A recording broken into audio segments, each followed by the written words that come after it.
Hello, hello, and thank you for joining us on a brand new episode of Tide Pod. I am so excited, my friend, because you know that I get extra pumped when we have guest experts on the show. Now, let me just tell y'all, when it comes to the phrase use your words, there are few people who actually embody it or teach it better than Apryl Beverly. As an award-winning copywriter and CEO of the very first female-owned flat rate sales writing agency, she fuels her clients' brands with words that have generated them a collective $100 million in revenue to date. I mean, first of all, I just introduced her, and these are their words. Were those words not convincing? Even just sitting behind her right now, I see the smack the buy button. And even reading that, I'm like, yes, use your words. I love it. So I'm super excited to introduce Apryl Beverly to y'all today. I really want to just go ahead and pass you the mic, Apryl, so that everyone can kind of get to know you, learn more about your story and your background. But first, y'all know the deal. Go ahead and get settled, get your multiple beverages organized on your desk, like close down some of the tabs so that you could actually listen with intention. And we are going to go ahead and dig in. So Apryl, thank you so much for being here. I'm so excited to talk to you. Thank you. Same here. I would love, I know I gave just the super high level, who's Apryl, what does the company do, but I would love if you can kind of just share your story with us a little bit more about your background so everybody can get to know you.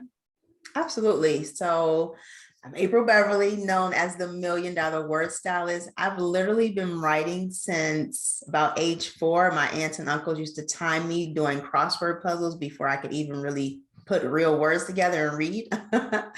I decided that I wanted to be a writer against my mom's advice. She wanted me to be another Claire Huxtable. So when I went to college, I snuck into journalism school. I was supposed to be pre-law, but I snuck into journalism school and got accepted long before she ever even knew. I took the LSAT. Did not have it scored, although she paid for it. And then that's when I broke the news to her, like, Mom, I'm not trying to be a lawyer. I'm going to be a writer.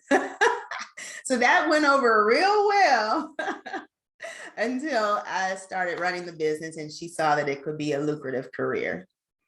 So when did that part of your journey start? When did you start actually copywriting as a company, as a business? In 2011, right? 4 months after my son was born was when I started the business. So he was born in June. I started the business in September. I always tell people I have twins because they literally grew up together. Oh my goodness. No, I can fully relate. Even at the time of recording, I am actively very pregnant right now. And so, yeah, that's just very top of mind. I mean, the business has been around for a couple of years at this point, but still, just when you start a business, generally speaking, it feels very fresh and very new, at least for me personally, for a while. So I can only imagine starting it out and having them twins growing up side by side. Right. So what has the evolution looked like for you, for your company? Because at this point, you've been in the game for years, and I've been familiar with you and what your company does for some time now. So, whenever I got the opportunity, I was like, oh, I am knocking on her door because she needs to come talk to the Tide Pod audience about smacking that buy button immediately. Absolutely. Absolutely.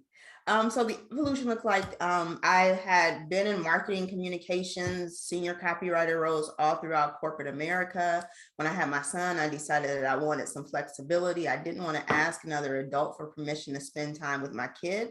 So that was ultimately my decision on starting the business. I started the business. I was doing communications consulting for a lot of my past employers. Like, those were my first clients. I reached out to them like, hey, I'm going out on my own. Would you like to hire me to do some communications consulting, some copywriting, some proposal writing? And I mean, they were all for it. So a lot of my past employers were my early clients. It was just me solo with one editor, a CPA, and then things kind of just went crazy. And I was like, I cannot do all this writing myself. So that's when I started adding people to my team because the demand was much greater than what I could do. And I found myself like literally being chained to my office, like, oh my gosh, I have so many projects and so many different things to do. And it was pulling away from the core reason of why I started the business in the first place, which was wanting to spend more time with my son and my family. Right. Okay. That's a great insight. First of all, you had a very much mic drop moment talking about I don't want to have to ask another human being to spend time with my child. I was like, oh, my heart. Absolutely on that. But I'm really curious then when you first started, I'm assuming it was more, done for you style, wasn't it? Because, Yes. okay, so with you explaining that, I can see how it became a time suck, a very, we're proud. You was in demand. That's a great thing. Round of applause. But I can see how that just over time would just chain you to the desk, like you said. So, how did things shift as you evolved? Is it still done for you services? Did you guys incorporate, education into the company model? Like from an offers and structure perspective, did that change over time? Yes, absolutely. So now we have several segments, several different type of offers, several segments of the business. So when we first started, it was strictly done for you, strictly me doing freelancing. And then that evolved a few years later. I was like, let me get into this digital marketing, this digital products game. So I started doing courses and classes, and I wrote a book at that time, but it was still me. And then I said, this, like, I cannot continue this pace. So that's when I created another segment of the business, and that's called Word Stylistz. And that's the first female owned flat rate sales writing agency. So what we do there is I have a whole team of writers and editors, and I just manage that piece of it. I don't do any other writing. I don't do any other whatever. I don't talk to clients or anything of that nature. I'm just overseeing, not even overseeing the daily operations. I'm really just running it from a business perspective. I have a operations manager who oversees the daily operations of that segment of the business. I retired last year, so I don't take on any projects. I don't do any personal clients or anything of that nature. I'm literally just running my business. So I have a lot of space to breathe at this point. And then I also will have a copywriting course coming out that will be available across at colleges and universities across the United States. That is coming out maybe Q2, possibly Q3. We are in the process of building all the behind the scenes things at this point. I have an education partner who is, getting all the rubrics and all those things together. So you will get real, it's a certification course. Folks will be able to get a continuing education unit. So it's like a real situation here that Yeah. we are building behind the scenes. So that's definitely going to be available this year, probably Q2, Q3. Oh my goodness. Okay. So my mind is buzzing with follow-ups because I'm like, this, and it's so amazing. And I think from even just a selfish perspective, y'all know I be selfish on Side Pod. I'm like, I just want to ask what I want to know about. So I hope y'all want to know about the same things. But whenever you started this business, I think you said back in 2011-ish, Mhm, right? mhm. Did you ever think that it would be 2022 and you would say the words, I'm fully retired and I'm more so just running these things right now? I'm not actively doing the work. I did not see that in my future at all. Like, because Mhm. the funny thing is, when I started the business, all I wanted to do was write, right? Right. I'm like, I just want to write. I just want to have clients. I just want to write. But then it became like, oh my gosh, my calendar is booked up 6 months in advance, and it got crazy. And I felt like I was like working 2, 3 corporate jobs at one point. Mhm. So, but it feels really good to really like I've stepped fully into that CEO role, and although I did not really picture this for myself, it feels great. Then let's talk about the mindset shift. That is a tongue twister. Let's talk about the mindset shift between being a service provider who is totally inspired, passionate, committed to your craft to moving into the mindset of a CEO and growing the business, scaling the business. Still not, I'm sure you still love the transformation that your company and the various branches provides, but that is a very different role. What has that transition looked like for you over the last few years? It has been rewarding, yet it's been a struggle. And that's because I'm a doer. So I'm one of those people who, when I offer a done for you service, I'm used to being the person who does it. I like to have that back and forth interaction with clients. Like, I'm used to that. That's the world I've come from. And so stepping into a CEO role was outside of my comfort zone. Now I have people who are reporting to me. I have clients who are thrilled with the services, but there may be some situations, some fires that I have to put out or have to make sure my team puts out. I'm going on vacation, and it felt really weird the very first time I went on vacation without my laptop. Like, seriously, I was like, oh my gosh, these people don't even need me around here. But I will say, like, if I had to say two words that to describe it, it's been rewarding yet challenging. And the challenging piece is just me being able to let go and know that I hired the right people and that my team has my back and they have my clients' back, and they understand the foundation that I put together for the brand, and they trust and they believe in that. Ooh, that is, look, I don't know if y'all listened, if you need to rewind, but those who are dedicated listeners of Tripod know that that is the spirit and the core of everything that we talk about here. You know what I mean? I feel like so many times people talk about hiring their teams and bringing people on almost as like a transactional situation. And they take some of the humanity out of it. But I love the fact that when you spoke to it, it was really about trust. It was really about them being invested in the vision and understanding the transformation that they were signing on to provide. And I found, like, I could teach y'all all the technical, how to hire, step 1, step 2, step 3, step 4, performance management, blah, blah, blah. We can learn all the technical things. But if what you just shared with them at its core is not there, it all falls apart, and you are not going on that vacation without your laptop. Absolutely. That laptop is going to stay. It's just going to be on your cell phone, and you're going to be glued to it just the same. You're going to be downloading Slack and ClickUp on your cell phone like, oh, I got to check in. And that doesn't feel good to anybody. Exactly. I'm curious. I'm going to pull at your memory just a little bit here, so bear with me.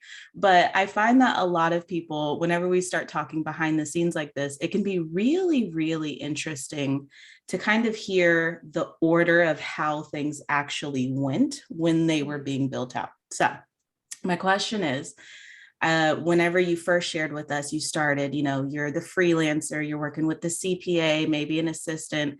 How did the progression of building onto this team all the way up to where we are now, where there's word stylists and a full staff of writers? What did that progression actually look like over the years? Was it one fell swoop, we had an influx of time and capacity and revenue, and we hired 10 people? Or was it, piecemeal over some years? Can you paint that picture for us? So it was piecemeal over some years. So the very first folks I hired was the editor, CPA, and then things got crazy. And I was like, okay, I need a virtual assistant. And then I still have my editor. And then I brought on a second writer, right?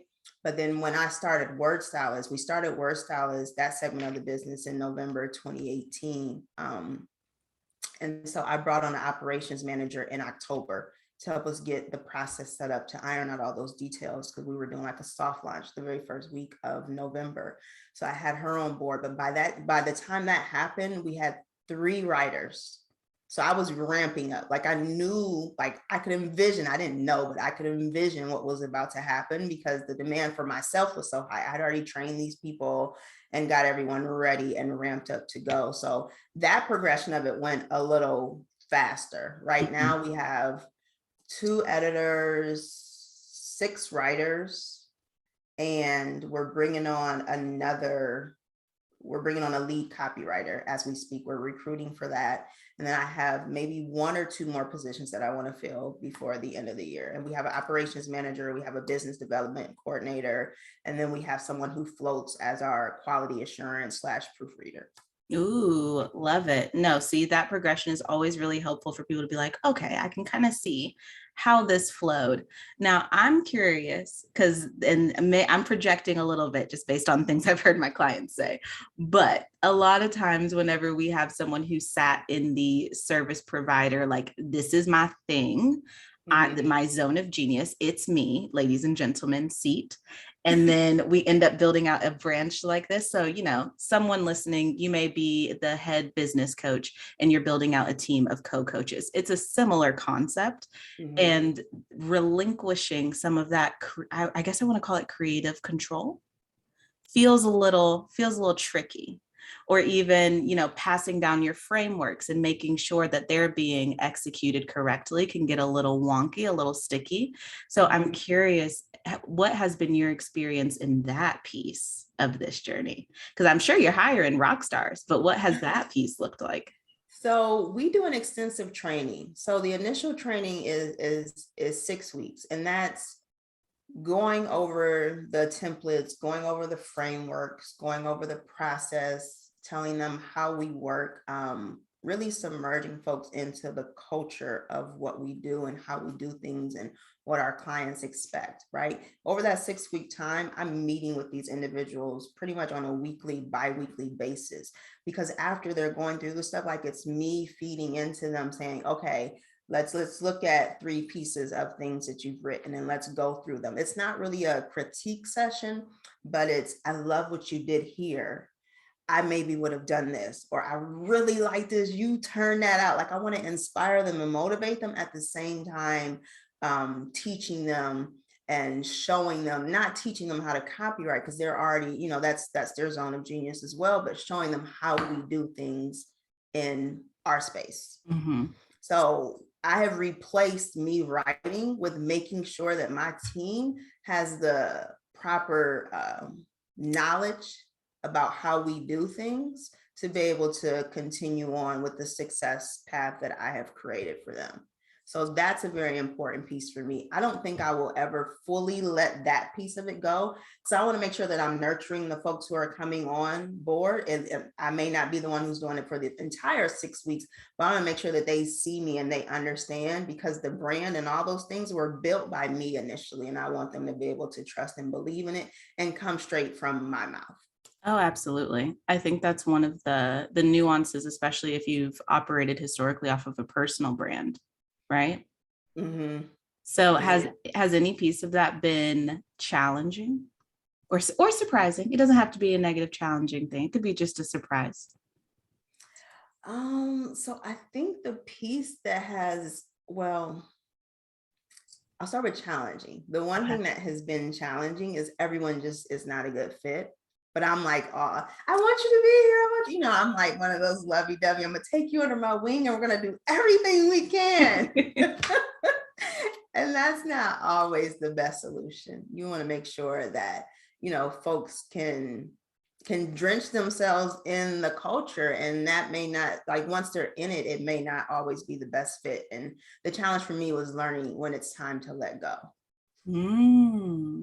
Okay. Yeah, and then on the flip side, one of the surprising things is that I've literally, like, I feel like I really got this hiring thing down. I don't want to brush my shoulder off for nothing, but I really feel like we're at a point where we have a team of people who really believe in what we do. And that's not always easy to find. Like, they really believe in the things that we're doing for our clients. They get excited when our clients give great feedback. Like, they really care about their work, even though they're primarily ghostwriters. Like, no one really knows that it's them. Like, they still have this internal sense of fulfillment and excitement and pride when our clients love the work that they produce. And that's not always easy to find. So I feel so grateful that we have a team that loves their work. Ooh, it's not easy to find, damn near ever. Let me just put that out there, y'all. So I would love to hear from you. What do you think y'all's secret sauce is when it comes to finding these? I mean, it's kind of a needle in the haystack situation, especially when you have, and like I said, I've been familiar with your work for some time. When you've established a personal brand and a presence that kind of speaks for itself, it also can attract some not so aligned people who maybe want to join the team for a little experience, go out, start their own things. You know what I mean? Like Yes, I've had that happen. Okay. Well, I'm gonna circle back to that question then, because we're gonna talk about it. But what do you think current day, now that we have this incredible team and we're continuing to build it out, what do you think y'all's secret sauce is for finding those needles in the haystack? So I think the secret sauce is finding people who one, love what they do, and finding people who are passionate about community. Like, I feel like that community sense of it, even though we're digitally based, and we're not all sitting in an office together. Right. Like, we still have that camaraderie. Like, in our project management system, we're leaving notes for people, like, we're having feedback, we have training sessions together, we have meetings together. Like, I feel like it's important, even though we're in different spaces throughout the country, to have a world where people feel connected, like, not just to the work, but to each other. Like, they have a sense of, oh my gosh, I don't want to miss this deadline, so I'm going to let April down, or I'm going to let the operations manager down, I'm going to let the editor down, or, it's a trickle down effect. So if you feel ingrained into that community, 9 times out of 10, you're going to feel some responsibility to step up to the plate and shine. Ooh, it's no longer just, your ClickUp or your Asana being like task overdue. There's Yeah, actually other people attached to that. exactly. I Yeah. love that perspective. Oh, okay. So, I'm circling back immediately. Let's talk about it. Let's talk about some of the, and, give us as much detail as you're comfortable with, but let's talk about some of the not so pleasant or savory experiences that just happen. Like, to be clear, y'all, there's no way to fully avoid all of the pain that can Mhm. come with scaling your company and opening it up to other people. So we just want to learn from our experiences together. So let's circle back to that. Yeah, so I have had a couple people Mhm. who have been contractors with us, because we have a combination of contractors and full-time employees at the agency. So I've had a couple people who have come in, I have them sign the NDAs and the non-competes and all those good things, and all our templates and all those good things are protected. But at the same time, like, I've had a few people come in and they leave and go start their own thing. And quite honestly, like, some folks may say it's unpleasant, but to me, I congratulate you. Like, if you go from here and you want to fly and do your own thing, like, I'm all for it. Because while you may start something new, like, I know for a fact that, like, you can't start another Word Stylist, because Word Stylist is us. Like, Mhm. it cannot be repeated. And I'm not saying you can't start another agency like it, but the secret sauce is what I've built into it. So you can go start another agency, and I'm going to applaud you. I'm going to, cheer for you. If there's something that you do that we don't do, I'm going to even send clients your way, because that level of competition does not scare me any longer. Like, I'm at a place where I'm very confident in where we stand in the marketplace. And I trust that we have something that's very unique, and we bring something very different to the table that no one can completely duplicate. Ooh, okay. I love it. And there were two veins of thought that I heard thread through that statement. So part one, I'm just going to call it out because y'all know I got to help you with the technical stuff, is we mentioned some legal stuff. So for those who need to revisit, we have a couple of episodes with lawyers on the show. We have some resources for you. I can make sure to link them to the show notes as well.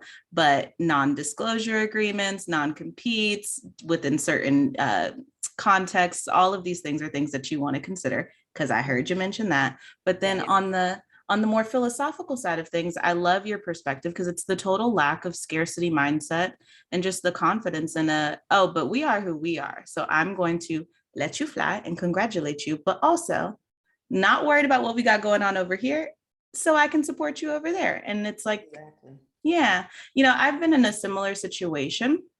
I've had some clients and colleagues where it was complete opposite. Like, the legal was not covered, so it was legitimate theft. That's different, to be clear, y'all. Oh yeah. Legitimate theft and like someone just, repurposing your IP and trying to repackage it and resell it is something Wow. different. We're not excusing that.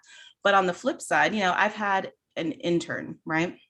And I remember, bless her heart, Casey, if you're listening, love you to death, girl. But I remember she was nervous to come to me and tell me, at the conclusion of her internship, that she had been inspired to go and start her own thing. And it was the same conversation where it's like, no, like, I'm so excited for you.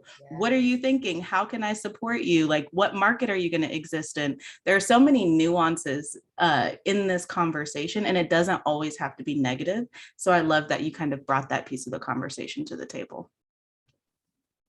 Yeah. Whew, man. Okay. Look, we are ripping and rolling over here. I'm sitting here trying to keep up and think about what we need to get from Miss Apryl. So I would love to hear from you. Oh, I know what I want to hear from you. I would love to hear from you just from your personal seat, your personal journey as the CEO. What has been something about your own leadership style that maybe has surprised you? Or did you kind of know who you were and how you would show up as a leader this whole time? Like, what has understanding the way you operate as CEO really looked like over the years? So I have traditionally had management positions when I was in corporate America. So I understood the whole, leading teams and leading projects and things of that nature.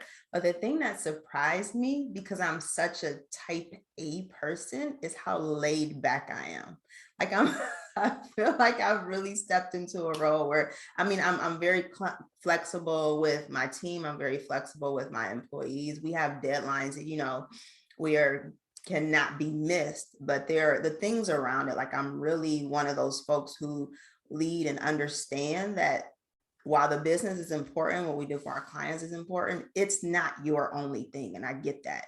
Our people have families and they have personal things going on outside of work. So I'm really a leader who has embraced all those different things that makes my team members unique.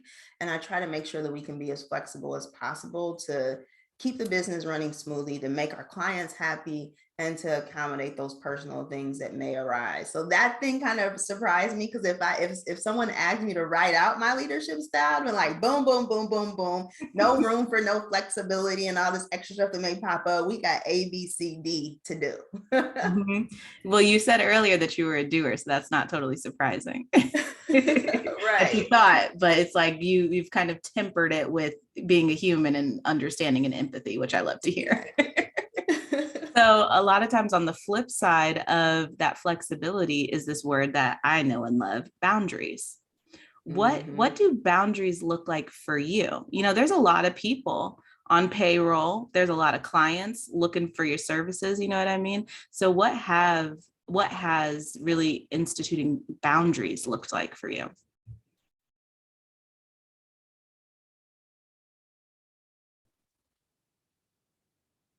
So I love the fact that you brought up flexibility. And on the flip side of flexibility, a word that I know and love is boundaries, and I feel like as someone who has scaled a company and has a whole staff of people, a bunch of clients, a whole family, everybody looking up to you, you know what I mean? There are so many roles and so many hats to wear in that situation. So what do boundaries look like for you as a leader?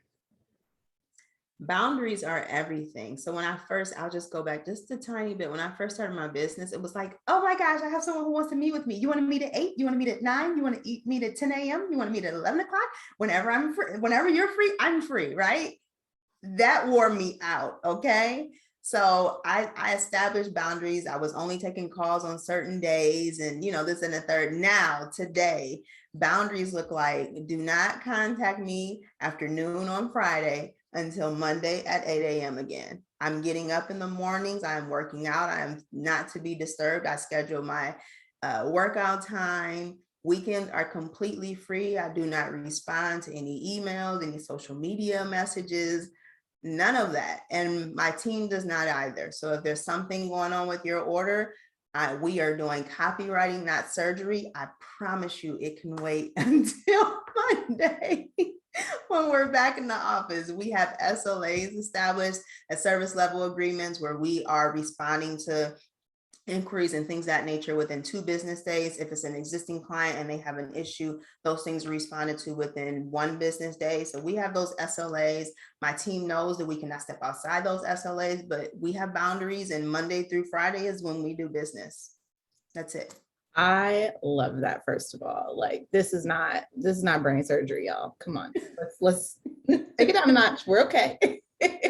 But I think you bring up a really great point, because it is very hard to maintain consistent boundaries with your team if you're not maintaining consistent boundaries with your clients. Exactly.